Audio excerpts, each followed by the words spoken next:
Welcome to this week's edition of All About Richmond. Today I'm with Sarah Knutz. And Sarah, what business do you own? We own Sawmill Creek Farms, and our store is Sawmill Creek Freezer Meat Store.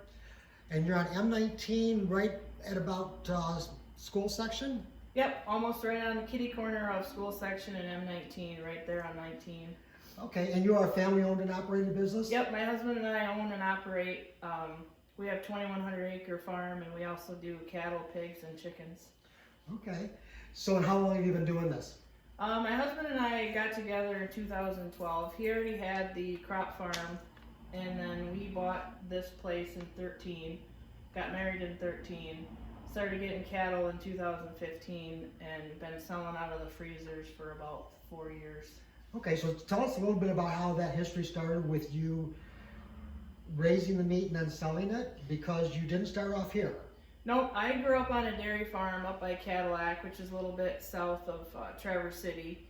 My family and I, we had to sell out in 2009 when the markets was bad, and I just worked on dairy farms up until I met my husband, and then I moved down here, and I missed having cattle after our first was born in 2015, so we got about 2 or 3 calves just for me to raise from a cousin that had a dairy farm.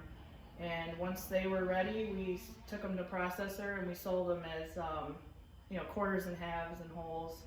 And then once word got out, it got bigger, and so we decided to sell by the pound. We started with a little freezer in our basement, and we moved out to our garage, added about 3 freezers, and then over the winter of this last year, 18, we decided we were gonna maybe turn our store that was vacant for years into our meat store. So we did all the work, and we opened in the end of February, and now we're here. And things are going well. Oh yes, we well. sell a lot of meat. Good. Yep. So you raise all the meat, beef, pork, and chicken. You raise that here? Yep, all of it we raise ourselves behind the barns there. If I end up naming a cow, I usually don't end up selling it because I fall in love with them all. It's a hard thing for me to do, but it's worth it because just to hear how happy people are, how we raise our animals, and that they're humanely raised, and just warms my heart to be able to do this for the community. Okay.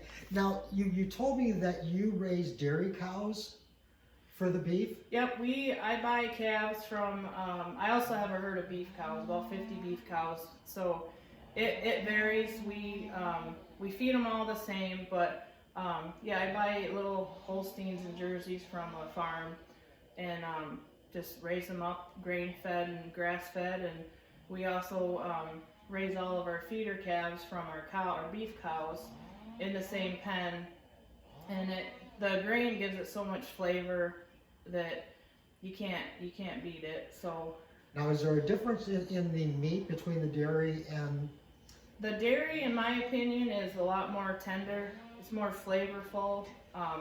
The Angus, there really isn't much of a difference, other than I found the Angus they're a little chewier. But the Holsteins, because I hand feed them their entire life, so it is hard to take them in. But I know it's a way of life and just how it goes. Okay. But the Angus, they're on their moms till they're about 5 months old, and then we pull them off and put them on grain in with our Holsteins, and so that's why their meat tastes a little bit different, because they haven't been fed grain their entire life. Plus, they don't have the human interaction like the dairy calves do, so they're a little more jittery. But the Holsteins, once they're in there for a while, they learn the way of how things are with the Holsteins, and they calm right down. They'll eat right out of your hands. Really? So, yep. Okay, and one of the things that we try to accomplish here with All About Richmond is to get to know the local businesses and get them some exposure. Now, I know you process your meat locally as well. Yep, we take them to our beef and pork. They go up to C. Roy's Processing up in Yale, and then our chickens, we take them. They're a little bit farther because we have to go to a USDA inspected facility for chickens, so they go to Fowlerville. But Searoy's, they're an excellent company to work with. And they've been around for a long time. They have. And speaking of local businesses, where did your signs come from? We had them done at Laser Market. Yvonne Markle, she does a wonderful job. And we were just at Laser Market recently and talked to Yvonne. So obviously you support the local businesses, Yep. and we're hoping that people locally will support you as well. Yep. So just to wrap things up, Sarah, thank you for having me here today. Yep. What are your store hours that people can come and visit you? And you've got 2 children that are here sometimes, they may see? Yep, Tuesday through Thursday from 3 to 6:30, and then Friday 2 to 7, and then Saturday 10 to 3. And my kids are with me 90% of the time. It's actually one of the reasons why we got into cattle more, because it's just an excellent way of life for my kids and our kids to learn responsibilities and grow up good. Okay. And then you do have a Facebook page? Yep. Like us on Facebook. It's at Sawmill Creek Farms LLC. And your website? www.sawmillcreekfarmsllc.com. So when you get a chance, stop in, meet Sarah. And Sarah, thank you so much for having us today. I learned a lot. Thank you.